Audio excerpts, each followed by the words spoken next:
questions you may have. Thank you very much, Mr. Chairman. Ranking Member Hoyer. I'd like to welcome Mr. Kupor. I apologize for my delinquency. I had a conflicting a subcommittee meeting, and I'm back, and I'd like to ask you regarding a March 12th CBS News report that reported that the White House is considering ending funding for a long-time civil rights election program aimed at protecting the rights of minority populations to vote. The Federal Observer Program, authorized under the Voting Rights Act and launched in 1966, is an Office of Personnel Management operation that partners with the Justice Department to send neutral, third-party observers to monitor election sites to ensure that voters don't experience discrimination at the polls, whether it's due to race, language barriers, or disabilities. The observers, who are both recruited and trained by the Office of Personnel Management, are expected to watch, listen, and take notes without interfering in the voting process. Those observers then turn over their findings to the Justice Department's Civil Rights Division. The White House is exploring whether to cut spending for the program, sources say, in a discussion that comes as the country gears up for crucial midterm elections this November that will determine which party controls Congress. Can you comment on this report? And what is OPM's FY 2027 request for this program? Yes, Mr. Bishop. So that news story, and I believe the White House actually made the same comment, that news story was the first that I had heard of this discussion, so that was news to me. Right now, there have been no decisions made, certainly not from OPM, but we obviously will welcome whatever input that others have. Do you have a recommendation for funding for FY 27? So my understanding of that program actually has been funded through volunteers, quite frankly. So I don't think it is my understanding is we don't hire full-time employees. This is it's a program of federal workers who volunteer to do this poll watching. You know, we're certainly happy to support that if that's required.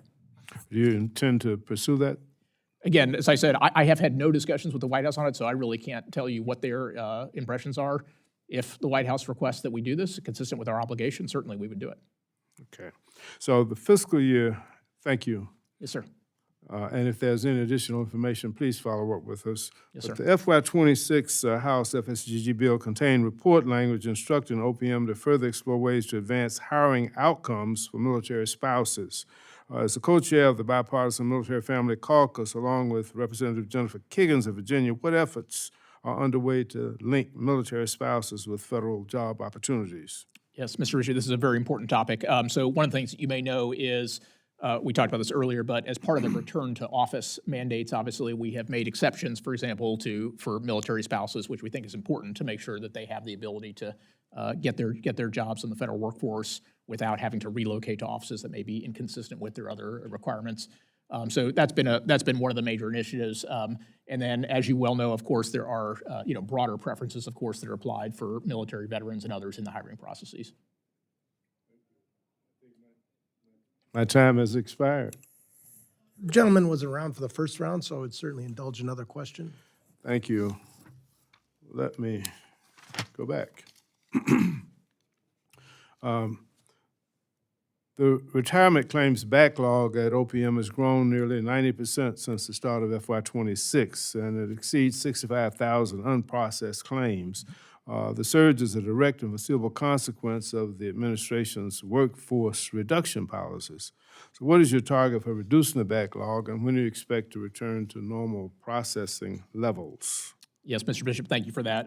So we talked about this a little bit as well, but just to make sure you have the numbers, we have implemented the online retirement application system where we've had 130 applications go through that process. That enables us to actually reduce processing time to 30 to 40 days from over 90 days, which is what it has taken us. If you look at our productivity, we are operating at double the productivity that we have ever operated before any time over the last 5 years. So yes, we clearly have a large volume. We have more than 2x the number of applications that we've had before. But quite frankly, in the absence of this modernization effort, we would be in significantly worse shape than we are today. We recognize we have more work to do, and we're continuing to process it, but I feel very confident we'll get through this backlog.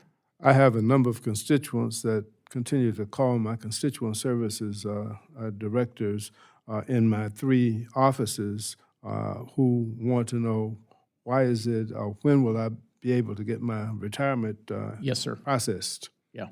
Yes, sir, I recognize that. And one thing I will, again, I know this is not a full solution, but one of the things that we have done is 100% of all retirees get what's called interim pay, which is an 80% calculation of their retirement within 7 days of us receiving their application.